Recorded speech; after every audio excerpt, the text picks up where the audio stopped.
Nos anos 80, nós passávamos muitas férias em Beja, porque temos primos lá, e então havia sempre a tradição, claro. Íamos a Rosal de la Frontera, que é muito perto, e íamos comprar os caramelos. Uns caramelos que só existiam em Espanha, uns com uns pinhões. A questão é que havia produtos que não existiam cá em Portugal. Nós estávamos ainda muito fechados e, portanto, os produtos até de Espanha não chegava cá.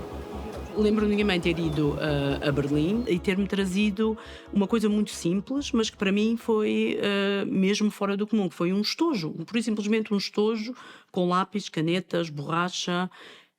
Espetacular, espetacular. Uma coisa que hoje em dia não damos valor nenhum, nessa altura para mim foi mesmo. O que mostrava realmente que não havia circulação de bens, que as coisas nem tudo chegava a Portugal. Portugal aderiu à Comunidade Económica Europeia em 1986, com várias ambições além da paz.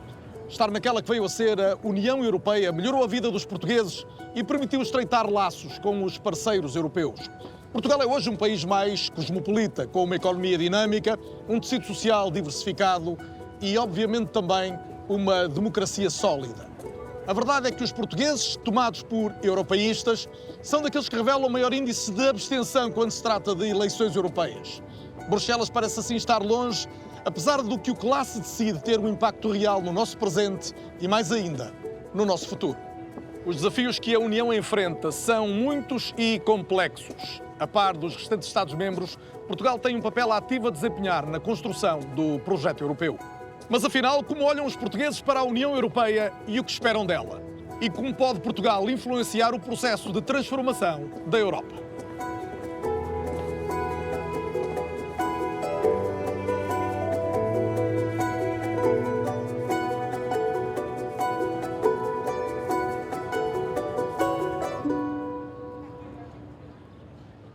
Lembro muito vividamente de, em 1986, quando Portugal teve a adesão à CEE, na altura, à Comunidade Económica Europeia. Tenho esta imagem do Mário Soares a assinar o acordo e tenho também a ideia de ter percebido nessa altura que as coisas iam mudar, que algo que se estava a passar no país e que as coisas iam mudar bastante.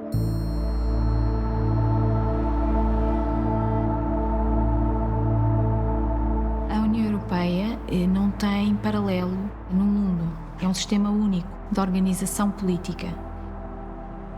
Começa com o Tratado de Roma em 1957 e ela é resultado da vontade de reorganização política no pós-guerra europeu.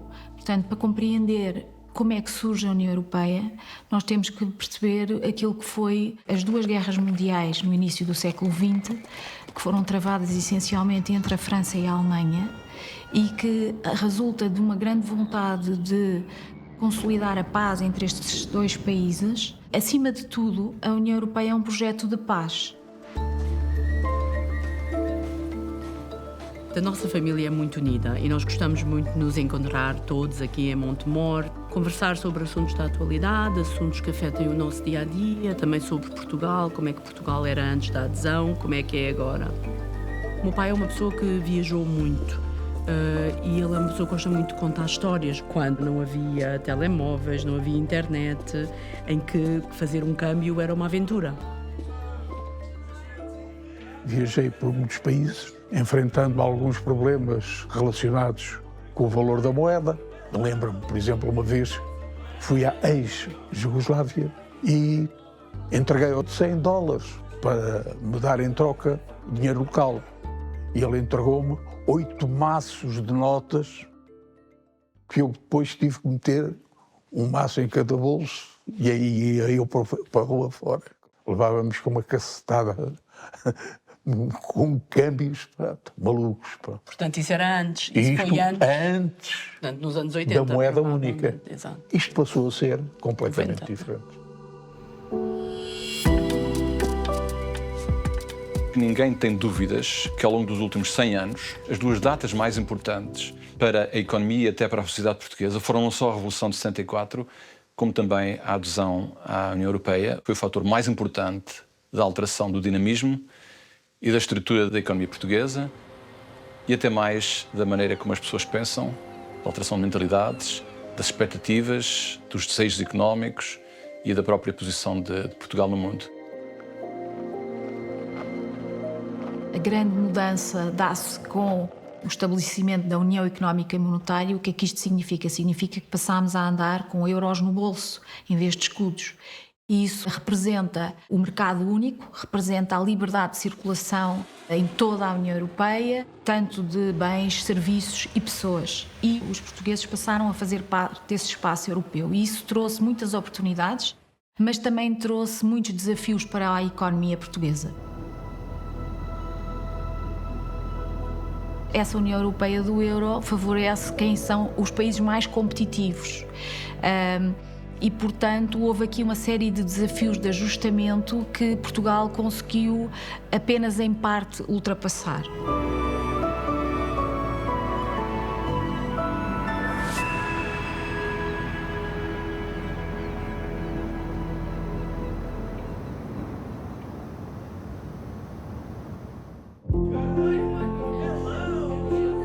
Lembro-me que a entrada no euro provocou realmente grande alteração nas nossas vidas. Porque não nos esqueçamos que um euro era 200 escudos. Eu queria ir a um café, queria ir a um sítio qualquer onde tinha que comprar produtos. E aquilo era, cada dia era arredondado para cima. Só conheço a vida com a União Europeia. Só ouço histórias da minha prima, do meu tio, de professores também na faculdade, falavam sobre como é que era a vida antes e como a vida melhorou. Nunca toquei num escudo, nem não faço ideia como é que se faz a conversão sequer. Às vezes falam sobre os contos e essas coisas e nós não sabemos. Sempre vivi nesta realidade e até agora tenho gostado muito. Sempre que falamos como entrou muito dinheiro e como facilitou o crescimento de Portugal em infraestruturas e na qualidade de vida que pode proporcionar à sua população. E eu já senti os efeitos diretos disso. Apesar de estarmos nesta altura meio instável agora, eu acho que nós somos uma geração a viver muito melhor do que todas as outras gerações e temos mais acesso à educação, a educação em si também é melhor. Eu acho que a União Europeia ajudou muito a trazer essa realidade a todos, à camada jovem.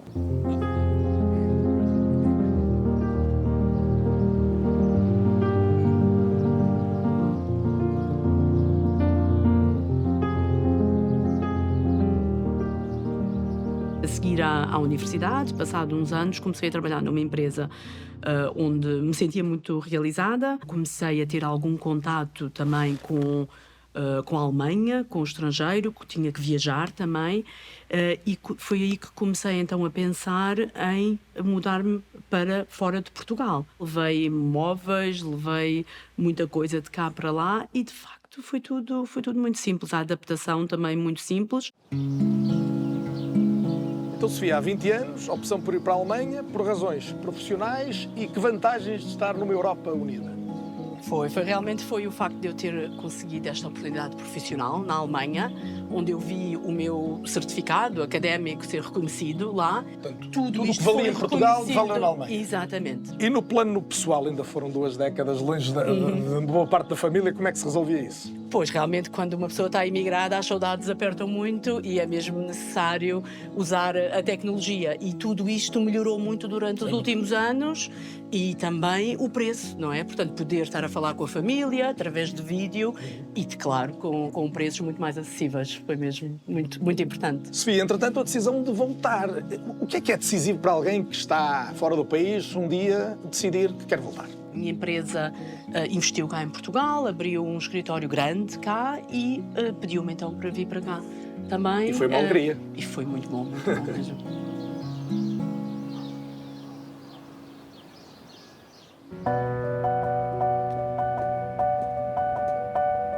Era importante pensar como é que seria Portugal se não estivéssemos inseridos na União Europeia, se não tivéssemos tido apoios para desenvolver a nossa economia. E quando falo de desenvolver a nossa economia, não é só as infraestruturas que nós ganhamos, mas os apoios que foram dados à formação das pessoas, ao crescimento das pessoas, ao investimento em equipamento para desenvolver as empresas de todos os setores industriais. Isto tem um valor que muitas vezes as pessoas não valorizam o suficiente, mas pensar como é que seria Portugal se não tivéssemos estes apoios financeiros à economia, à sociedade, às nossas comunidades, isso sim seria dramático, estaríamos num estado de desenvolvimento muito atrasado.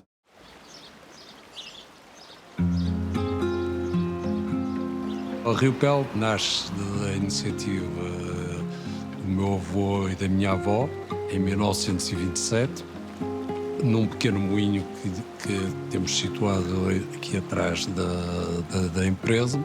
Aqui temos o moinho, onde tudo começou, onde a Riopel começou. Este moinho, por isso tem aqui o rio Pel, que fazia mover 2 tiares que deram início à produção de tecidos para o mercado.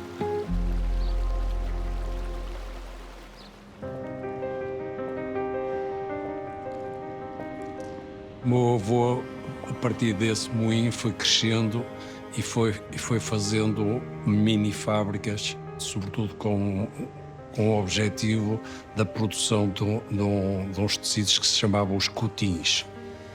Com esses cotins foi criando um nome, uma marca, o que teve um grande sucesso e muito rapidamente foi ganhando um crescimento substancial. É quando chegamos aos anos 70, 72, o mercado português começou a ser extremamente pequeno para as ambições que na altura tínhamos e começou-se a pensar na exportação. Eu sou aquele miúdo com talvez 4, 5 anos, estou de mão dada com o meu pai e é talvez a fotografia que eu encontro dos meus primeiros passos na Riopel.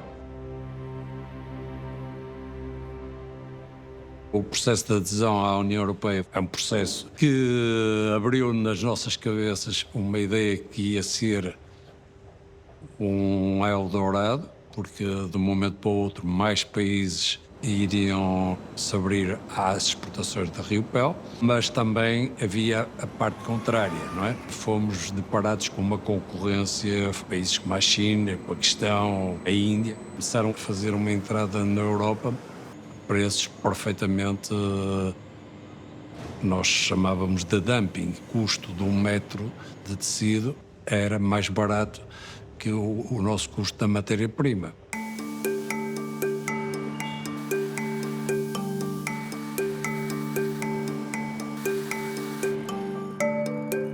A União Europeia promove regras do ponto de vista ambiental. Nós temos uma central de tratamento de água já há mais de 30 anos, reforçámos-a recentemente e aumentámos-a, também com investimentos em maquinaria de ponta de nova geração, máquinas a gastar menos água. Estou-me a lembrar que em 2022, 2023, em que a energia atingiu valores nunca antes pensados, e tivemos que fazer reações a essa situação. E por exemplo, a primeira decisão que nos ocorreu foi que nós temos que nos tornar menos dependente do gás. E por isso rapidamente decidimos, foi mesmo muito rápido, nós construímos uma central de biomassa em 5 meses. Conseguimos, com esse vapor, diminuir o gás praticamente a zero.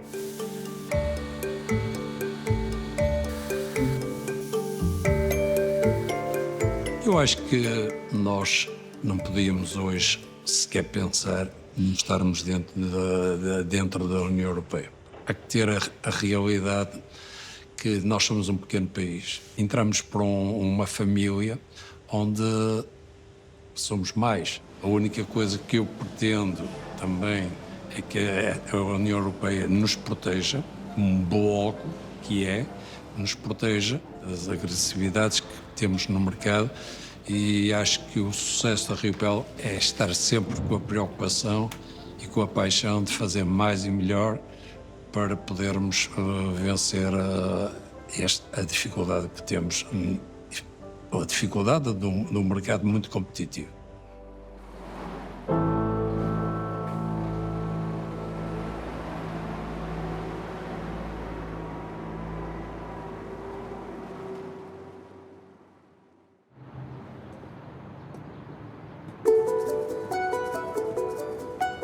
O Parlamento Europeu, o Conselho Europeu e a Comissão Europeia formam o triângulo institucional que está na origem de todas as políticas e leis que se aplicam na União Europeia.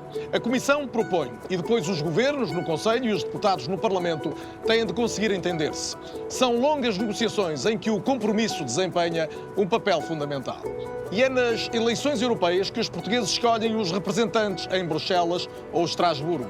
São 21 eurodeputados, num total de 705. Os portugueses são hoje entre os cidadãos comunitários com uma opinião mais positiva da União Europeia. Mas nem sempre foi assim. Por exemplo, durante o período de resgate financeiro, Portugal era dos países em que a imagem da União era mais negativa. Trazer as questões da Europa para o debate nacional significa pensar Portugal e o nosso futuro, mas também fortalecer os princípios da coesão europeia e da democracia. A crise da zona euro que se dá a partir de 2009 foi muito dura para Portugal, porque Portugal já tinha tido 2 empréstimos externos, 2 bancarrotas, uma em 78 e outra em 83, foram empréstimos pedidos ao FMI, mas penso que havia uma ideia de que a adesão à CEE nos iria proteger de empréstimos no futuro, de bancarrotas, e isso não aconteceu. É a realização de que continuávamos a precisar de fazer um empréstimo desses foi penso que um choque muito grande e uma realização da nossa fragilidade económica, apesar do caminho já percorrido desde 1986.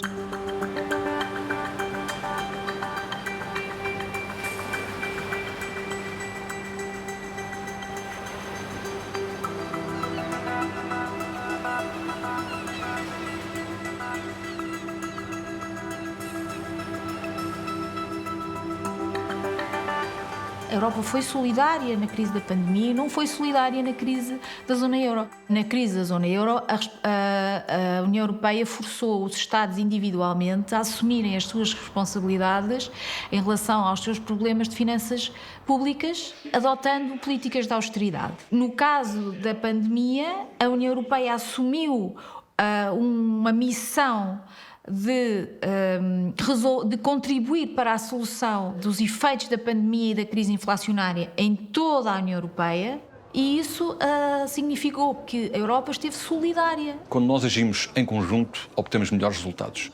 Mas há também uma outra lição importante. Em 2020, a economia europeia reagiu tão bem e tão surpreendente bem à profundíssima recessão criada pela pandemia por uma razão.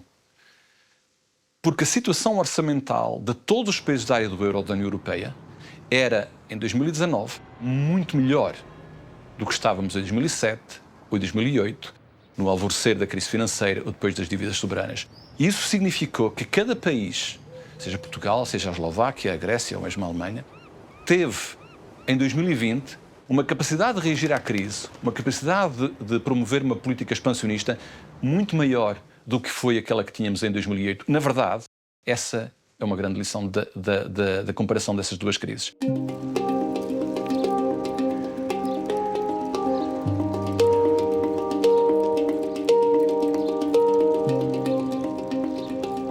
No 12º ano tive uma cadeira ou uma disciplina na escola que era de Introdução ao Desenvolvimento Económico e Social, que abordámos pela primeira vez o que era a União Europeia, o que é que representava e também das instituições comunitárias. E achei muito interessante, e como também já havia de alguma forma uma vontade de sair de Portugal e também de viver no estrangeiro e ter uma experiência diferente, e isso foi claramente o fator decisivo para a escolha de curso. Achei que Estudos Europeus seria o curso que me prepararia melhor para eventualmente trabalhar num ambiente comunitário e em Bruxelas e nas instituições. Tendencialmente, a União Europeia encontra mais apoio entre as pessoas mais jovens e com maiores níveis de escolarização são talvez aqueles que consideram que podem melhor aproveitar as oportunidades que existem na Europa. Pessoas com menos rendimentos, com menos escolarização e até mais idosos são menos europeístas.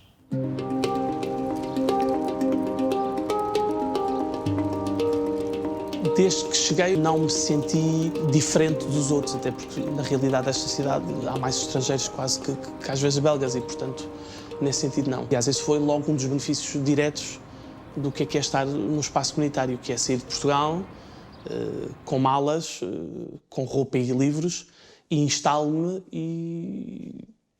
e é quase como mudasse de rua, não é? Anos mais tarde, depois de ter conhecido a minha mulher, fomos ver para os Estados Unidos, durante 4 anos, mas havia um visto, havia um papel que tem que ser emitido por um departamento do governo em que te deixa ficar aqui durante um período limitado de tempo. Em Bruxelas isso nunca aconteceu.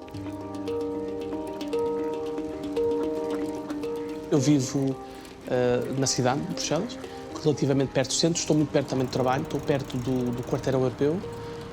E, portanto, eu tenho o privilégio e a facilidade de poder ir ou a pé para o escritório, estou a pouco mais de 20 minutos, ou de bicicleta. Trabalho na Direção-Geral de Política Regional e Urbana, e é a Direção-Geral que está por trás, por exemplo, do famoso FEDER, o Fundo Europeu de Desenvolvimento Regional. E eu acho que trabalhar numa área, por exemplo, como a política regional, é também perceber que há decisões que são tomadas diariamente que vão ter forçosamente impacto na vida diária dos cidadãos nos diferentes Estados-membros. Portugal, Espanha, Itália, de alguma forma, mesmo que seja uma ínfima gota, eu estou a contribuir para que, por exemplo, as regiões possam melhorar e que facilite cada vez mais a vida das pessoas. Os portugueses sempre foram muito entusiastas da CEE, queriam entrar na CEE, até há uma música do GNR sobre isso. Mas agora, por trás desse entusiasmo não há muito interesse, infelizmente. Quando falamos de eleições ao Parlamento Europeu, por exemplo, em 2019 votaram 30% do eleitorado português. Isso é baixíssimo. E denota alheamento, desinteresse e também uma certa falta de consciência de cidadania europeia.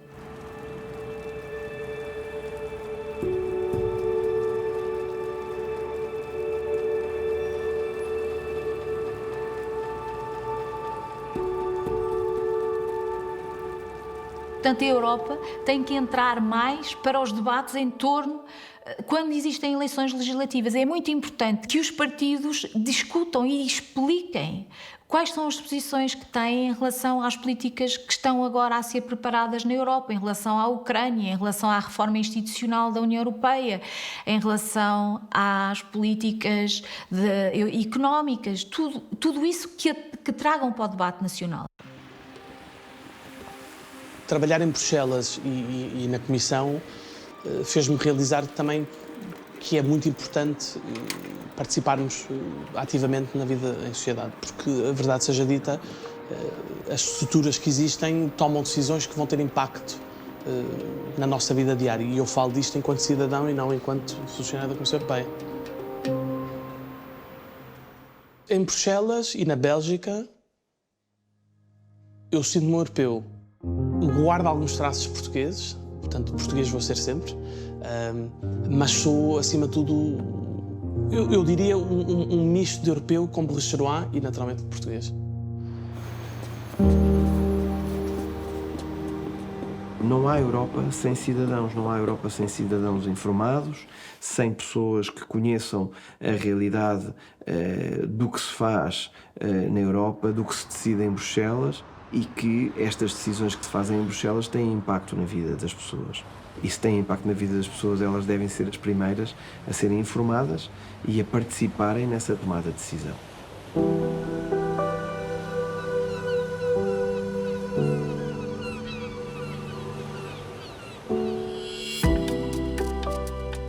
Em integração de Portugal na União Europeia moldou as políticas nacionais e contribuiu bastante para o desenvolvimento económico, social e ambiental do país.